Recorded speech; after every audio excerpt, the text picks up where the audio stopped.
अस्सलाम वालेकुम। उम्मीद करता हूँ आप सब खैरियत से होंगे। आसान कारोबार कर्ज़ा अगर आप लेना चाह रहे हैं, किस तरह से आपने अप्लाई करना है, किस तरह से आपको कर्ज़ा दिया जाएगा, उसके लिए आपके पास क्या-क्या चीज़ें होना ज़रूरी है, आज की इस वीडियो के अंदर proper step by step clear करने वाला हूँ, प्रॉपर गाइड करने वाला हूँ कि अगर आपने हुकूमत से अगर आपने 10 लाख से लेकर 3 करोड़ तक जो है कर्ज़ा आप ले सकते हैं। लेकिन उसके लिए शर्तें क्या-क्या हैं, किस तरह से आपने अप्लाई करना है, एक-एक स्टेप यहाँ पर क्लियर करने वाला हूँ। सिंपल मैं स्टार्ट से जो आपके साथ शेयर करता हूँ, ठीक है? सिंपल आपने गूगल पर जाना है, ठीक है? गूगल पर जाके आपने वहाँ पर सर्च करना है PITB आसान कारोबार, ठीक है? सिंपल आपने ये देखें यहाँ पर ये आपने सर्च कर लेना है। जैसे ही आप सर्च करेंगे पहली वेबसाइट आपके सामने आ जाएगी, आपने इस वेबसाइट को ओपन कर लेना है। जैसे ही आप इसे ओपन करेंगे तो यहाँ पर देख सकते हैं, यहाँ पर आसान कारोबार फाइनेंस, ठीक है? यहाँ पर हुकूमत की तरफ से मैसेज भी दिया गया है। अगर आप हेल्पलाइन पर कॉल करना चाह रहे हैं तो आप इनकी हेल्पलाइन पर कॉल कर सकते हैं। लेकिन यहाँ पर अप्लाई टू आसान कारोबार फाइनेंस सिंपल मैं यहाँ पर क्लिक करता हूँ, ठीक है? यहाँ पर क्लिक करने के बाद अब यहाँ पर क्या हो गया है, उनके हवाले से प्रॉपर इंफॉर्मेशन आपको यहाँ पर दी जाएगी। यहाँ पर देख सकते हैं सीएम पंजाब आसान कारोबार फाइनेंस, यहाँ पर नीचे उन्होंने इंट्रोडक्शन दिया हुआ है। इंट्रोडक्शन किस हवाले से है मैं नीचे पहले स्क्रॉल करता हूँ। अगर आप अंडरस्टैंड करते हैं तो आप इंग्लिश में भी इसे रीड कर सकते हैं, लेकिन अगर आप इंग्लिश में रीड नहीं कर सकते तो नीचे इन्होंने यहाँ पर उर्दू के अंदर भी सारी मालूमात दी हुई है कि अगर आप आसान कर्जा लेना चाह रहे हैं ना, ठीक है, तो उसके लिए आपने क्या करना पड़ना है, आपके पास कौन कौन सी ऐसी चीजें होना जरूरी हैं। तो यहाँ पर वो कह रहा है जी पासपोर्ट साइज तस्वीर है, ठीक है, यहाँ पर आपके पास ये होनी चाहिए, ठीक है। शनाख्ती कार्ड सामने का हिस्सा, शनाख्ती कार्ड का फ्रंट साइड और बैक साइड होती है, ठीक है, वो होना चाहिए। शनाख्ती कार्ड का पिछला हिस्सा, ठीक हो गया, ये आपके पास होना चाहिए। उसके बाद दरखास्त शुरू करने से पहले दर्ज झैल अमवात को यकीनी बनाएं। अब यहां पर आपने इन चीजों को यकीनी बनाना है। यहां पर मैं क्लियर करता चलूं, जब तक आपके पास ये डॉक्यूमेंट्स नहीं होंगे, मैं एक दफा इसे स्क्रॉल करके थोड़ा सा नीचे करके दिखा दूं, जब तक आप इनके ये प्रॉपर जो उन्होंने यहां पर इंस्ट्रक्शंस दी हुई हैं, जो मालूमात दी हुई हैं, अगर आप इस पर पूरा नहीं उतर रहे, आप आसान कर्जे के लिए अप्लाई नहीं कर सकते। उसके लिए आपके पास क्या क्या होना चाहिए, आपका शनाख्ती कार्ड के साथ रजिस्टर्ड एक मोबाइल नंबर मौजूद होना चाहिए, जो कि फोन नंबर आपके सिम पर जो है रजिस्टर हुआ हो, उस पर ये क्या करते हैं, यहाँ पर कॉल करते हैं। उसके बाद यहाँ कह रहे हैं जी 2 हालों के नाम शनाख्ती कार्ड, ठीक है, और जो आपके खूनी रिश्तेदार ना हो, मतलब कि इन्होंने बयानात भी लेने हैं, ठीक है, और बयानात के लिए वो उनकी भी आईडी कार्ड नंबर और मोबाइल नंबर मांग रहे हैं जो कि उनके खूनी रिश्तेदार ना हो, ठीक है। कुछ लोग क्या करते हैं, बयान देने के लिए अपने खूनी रिश्तेदारों को ले जाते हैं, तो वो आपके नहीं होने चाहिए, ठीक है। ये सारे वो मुलाजमात हैं जो कि आपके पास पहले से होना जरूरी है अगर आप जो इसके लिए अप्लाई कर रहे हैं, ठीक है।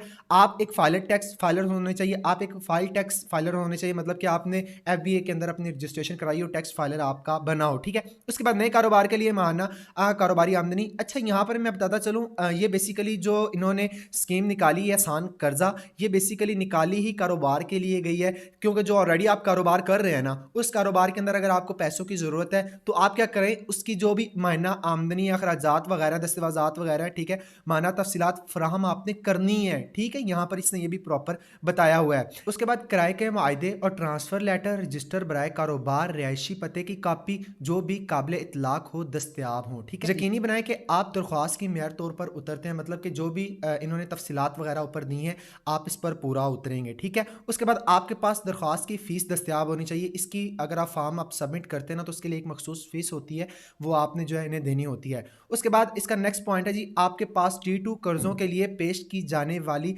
सिक्योरिटी की तफसीलात होनी चाहिए, जैसा कि प्रॉपर्टी ट्रांसफ़र लेटर, रजिस्ट्री, फ़र्द, हुकूमती सिक्योरिटी वगैरह, ये आपके पास मौजूद होने चाहिए। उसके बाद नीचे आते हैं, अब यहाँ पर बात आ जाती है दरख्वास्त जमा कराने के मुतालिक मामलात। अब जो भी आपने दरख्वास्त जमा करानी है, उस हवाले से जो आपके पास मुतालिक मामलात होने चाहिए, वो आप मालूमात कौन सी हैं जी। दरख्वास्त जमा कराने के लिए साइन अप करें, ठीक है, आपने पहले साइन अप करना दरख्वास्त जमा कराने के लिए, ठीक है। आपके पास नाम, रजिस्टर्ड एक मोबाइल नंबर होना ज़रूरी है, जिस पर बैंक अगर आपका जहाँ पर कर्ज़ा जो है वो सिलेक्ट हो जाता है, अगर आप सबमिट करते हैं, वो एक्सेप्ट कर लेते हैं, तो उस पर वो रब्ता करेंगे, वो आपके पास नंबर होना चाहिए। ये दरख्वास्त मुकम्मल करने के लिए कम अज़ कम 15 मिनट लगेंगे, बशर्ते के ऊपर दी गई मामलात दस्तयाब हों। यहाँ पर वो कह रहा है जी अगर आप सबमिट करते हैं ना फॉर्म तो हो सकता है 15 मिनट के अंदर अंदर जो है कम से कम आपकी क्या हो वहाँ पर अप्लाई कर अप्रूव कर दिया जाए जो भी आपने कर्जे के लिए अप्लाई किया हो। ठीक है, आप फॉर्म को एक ही बार मुकम्मल कर सकते हैं। यहाँ पर मैं बताता चलूँ फॉर्म को आपने एक ही दफ़ा मुकम्मल करना है, बार बार वो जो है ना क्रॉस करके दोबारा आकर फिर फॉर्म फिल करना, आधा फिर रह गया फिर फिल करना, उससे पहले पहले आपने ये चीज़ें अपनी पूरी अपने पास रख लेनी है ताकि जो जो ये मांगे आपने फौरी फौरी आपने इन्हें प्रोवाइड कर देना है। ठीक हो गया। उसके बाद यहाँ पर नीचे कह रही है कि आप फॉर्म को एक ही बार मुकम्मल कर सकते हैं, बाद में जमा कराने के लिए ड्राफ्ट में महफूज रखें। मतलब कि एक दफ़ा आपने सबमिट कर दिया ना, सबमिट करने से मुराद ये है कि आपने अगर ड्राफ्ट में उसे रख दिया ना, उसके बाद आपने एक दफ़ा पूरा करके ड्राफ्ट में रखना है। ये नहीं है कि आपने आधा फिल किया आधा छोड़ दिया, तो ये नहीं चलेगा।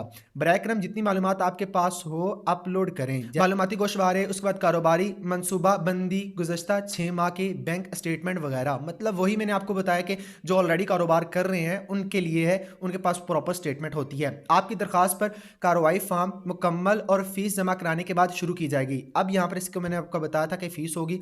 ठीक है, T1 के लिए दरख्वास्त जमा कराने के लिए फ़ीस आपकी कितनी होगी जी? यहाँ पर 5,000 रुपया। अगर आपने फ़ीस यहाँ पर 5 जो है आपने 1,000 जमा कराई तो आपको जो है वहाँ पर फॉर्म आपका सबमिट होगा और ये नाकाबिले वापसी होगी। ठीक है, अगर आपने ये फ़ीस एक दफ़ा जमा करा दी है ना तो ये नाकाबिले वापसी आपकी फ़ीस होने वाली है।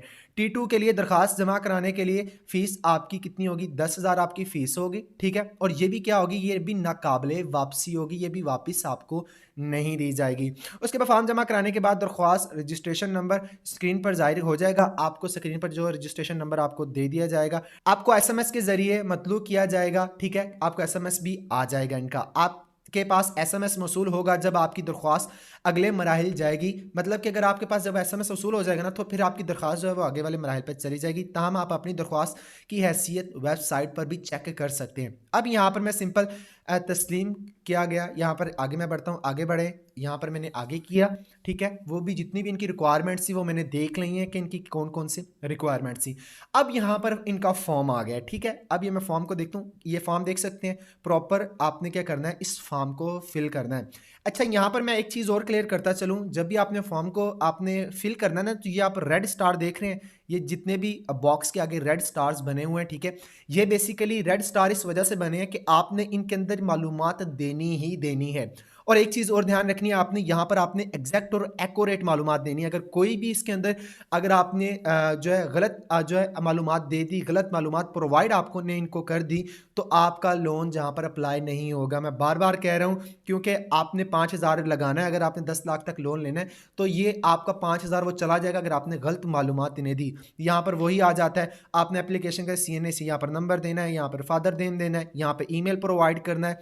ठीक हो गया, एप्लीकेशन CNAC नंबर, दरखास्त उम्दा की शनाख्ती कार्ड का नंबर आपने यहाँ पर देना है। ठीक है, उसके बाद यहाँ पर नीचे आपकी पैदाइश तारीख पैदाइश होगी। ठीक है, यहाँ पर आपने अपनी एज ने जो है वो प्रोवाइड करनी है। CNAC इशू डेट, जो भी आपके ID कार्ड जो इशू हुआ है ना उसकी आपने यहाँ पर डेट प्रोवाइड करनी है। और जो भी आपके ID कार्ड एक्सपायर जब हो रहा है ना, वो आपको पता है 10 साल या 15 या 20 साल के बाद एक्सपायर हो जाता है, तो आपने यहाँ पर वो इन्हें प्रोवाइड करना है। ठीक हो गया, उसके बाद मैं और नीचे आ जाता हूँ। ठीक है, यहाँ पर माँ का पहला नाम। ठीक है, क्या आपके पास शनाख्ती कार्ड के लिए तस्दीक शुदा कोई माजूरी है? अगर कोई माजूरी वगैरह है ID कार्ड के ऊपर, ठीक है, आप यहाँ पर वो भी सबमिट कर सकते हैं। अल्लाह माफ़ करे, अल्लाह माफ़ करे, जिनको माजूरी हो जाती है, पोलियो वगैरह हो जाता है, ठीक है, वो भी क्या कर सकते हैं, यहाँ पर वो लिख सकते हैं कि हमें ये सिचुएशन के से अंदर हम गुजर रहे हैं और हमारे पास ये है। ठीक है, माजूरी की किस्म, आपकी माजूरी की किस्म कौन सी? अगर आप तंदुरुस्त हैं तो आपने तंदुरुस्त लिखना है। ठीक है, एप्लीकेशन जेंडर, यहाँ पर आप जेंडर अपना सेलेक्ट कर सकते हैं, मेल है, फीमेल है, ट्रांसजेंडर है। ठीक है, आप यहाँ पर वो भी अपना सिलेक्ट कर सकते हैं। ठीक हो गया, उसके बाद नीचे आ जाता है मोबाइल नंबर, यहाँ पर आपने प्रोवाइड करना है। ठीक है, उसका कोड आपने प्रोवाइड करना है। ठीक है, नेटवर्क, जो भी आप नेटवर्क यूज़ कर रहे हैं ना, ठीक है, टेलीनॉर, जोंग, ठीक है, आपने यहाँ पर उनका कोड प्रोवाइड कर देना है। ये कोड आपने गूगल पर जाकर देख लेना है कि जो मैं सिम यूज़ कर रहा हूँ इसका कोड कौन सा है। जोंग लिखें जोंग कोड, यहाँ पर वो कोड आ जाएगा गूगल पर, वो यहाँ पर आपने लिख लेना है। ये चीज़ें आपने पहले नोट डाउन करके अपने पास रख लें, आपने यहाँ पर फौरी अपलोड करना है। ठीक हो गया, उसके बाद बाद क्या सिम आपके नाम पर रजिस्टर्ड है? अगर आपके नाम पर रजिस्टर्ड है तो आप यहाँ पर वो सिलेक्ट करेंगे, अगर रजिस्टर्ड नहीं है आपके नाम पर तो आप जो है वो नहीं करेंगे। मौजूदा रहायशी पता जहाँ पर आप रह रहे हैं आपने यहाँ पर वो पता जो है लिखना है, ठीक है। उसके बाद आपका सूबा कौन सा है, ठीक है, डिवीजन कौन सा है, उसके बाद आपका डिस्ट्रिक्ट कौन सा है, ठीक है, तहसील कौन सी है, शहर का नाम क्या है, ठीक है। उसके बाद आपके यहाँ पर फिर मुस्तकिल पता जहाँ पर आप मुस्तकिल रह रहे हैं, ठीक है। क्या आपका मुस्तकिल पता मौजूद से मुख्तलिफ है, मतलब क्या आप किसी और जगह पर रह रहे हैं, पहले आप किसी और जगह पर रहते थे उसके बाद आप किराए पर किसी और जगह रह रहे हैं, तो यहाँ पर आपने वो भी सिलेक्ट करना है। रिहाइश की मालकियत की हैसियत, आप किराएदार हैं या आपका अपना मकान है, ठीक है। उसके बाद एनटीएन नंबर, यहाँ पर आपने अपना एनटीएन नंबर जो है वो आपने प्रोवाइड करना है। उसके बाद नीचे आ जाते हैं, उसके बाद नीचे कह रहा है जी क्या आप सियासी तौर पर बासिर शख्सियत हैं, ठीक है। आप यहाँ पर वो सिलेक्ट करें यस या नो, ठीक हो गया। उसके बाद पासवर्ड, आपके पास पासवर्ड वगैरह है, ठीक है, यहाँ पर आप पासवर्ड वगैरह अपना लिखेंगे। उसके बाद कंफर्म पासवर्ड लिखेंगे। ये आपने पासवर्ड जब आपने लिख लेना है तो आपने सिंपल रजिस्टर पर क्लिक कर देना है। जैसे ही आप रजिस्टर पर क्लिक करेंगे तो आपका एक पासवर्ड होगा, ठीक है। आपने सिंपल लॉगिन करके इन्हें माकूली सी फीस जो है सबमिट करवाएंगे, क्योंकि ये आपको स्क्रीन पर नंबर दे देंगे। मैंने आपको बताया था कि स्क्रीन पर आपको बता देंगे, फिर आपने वहाँ पर ट्रांजैक्शन करनी होगी। 5,000 की ये कहेंगे, अगर आपने 10 लाख तक कर्जा लेना है, अगर आपने 10 लाख से अबव कर्जा लेना है तो हो सकता है आपको यहाँ पर 10,000 जो देना पड़े, वो नाकाबिले वापसी होगा। ये तरीक़ेकार है यहाँ पर फॉर्म सबमिट करने का, ठीक है। वेबसाइट को मैंने प्रॉपर आपके साथ शेयर कर दिया, रिव्यू कर दिया कि किस तरह से आपने अप्लाई करना है, किस तरह से आपने जो है इनकी टर्म एंड कंडीशन को फॉलो करना है। उम्मीद करता हूँ आपको समझ आ गई होगी। वीडियो अच्छी लगी वीडियो को लाइक करके चैनल को लाजमी से सब्सक्राइब कर दीजिएगा, साथ ही बेल आइकन को भी लाजमी से ऑन कर दीजिएगा, क्योंकि ऐसी यूजफुल वीडियो मैं इसी चैनल पर लाता रहता हूँ। मिलता है किसी नेक्स्ट इन्फॉर्मेटिव वीडियो में, तब तक के लिए अपना ख्याल रखिएगा। मुझे तो इजाज़त, सेफ रहें, सिक्योर रहें, अल्लाह हाफिज़।